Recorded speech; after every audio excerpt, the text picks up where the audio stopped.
This is how I joint my wood. I don't have a joiner, so I put it in the thickness planer. But to joint one side flat first, I've made this little jig, and it seems to work well. I was going to show you how I set the board up, but I forgot to mention a few points, and I'm not some YouTube wizard or editor, so I'm just going to take it apart and explain how this works. I think you get the idea by looking at it. It's basically two pieces of plywood glued together to make it extra stiff and flat. I glued it together on this countertop surface, which I feel to be flat enough. And it's 12 inches wide, 4 feet long. You could probably make one that's 8 feet long or 6 feet long, or a bunch of different sizes to accommodate your needs. Obviously an 8-footer. There would still be some flex. You'd need some good in-feed or out-feed support for your planer if you're going to do one that long, I would presume. But for now, this is what I've come up with to solve my no jointer problem. So essentially, this is the tapered drill bit with a nice deep countersink. You want to sink the screws down deep enough in this so you'll be able to run it through your planer many times as you flatten it and not hit the screws. And as you do it, keep an eye. You don't want to start taking a lot of this material off and start getting close to those screws, because you would not be enjoying yourself if you ran one of these screws through your planer. I'm sure of that. So basically, what I do, I'll take these screws out.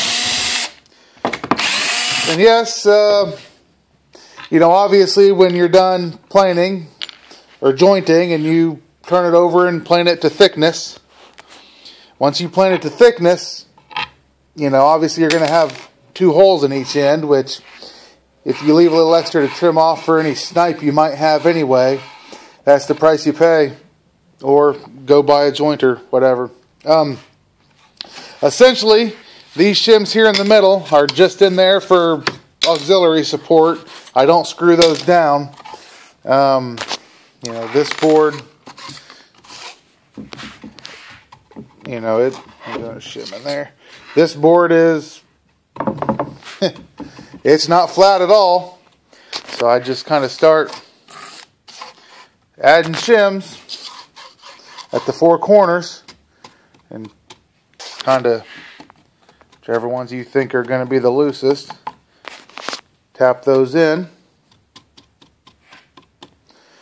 You know, you want to shim under each hole. And now that's rock solid. So then I would go ahead and drive my screws in. What you don't want, I would assume, this jig is not very old to me, so I've been making sure when you screw in there's no flex or bend.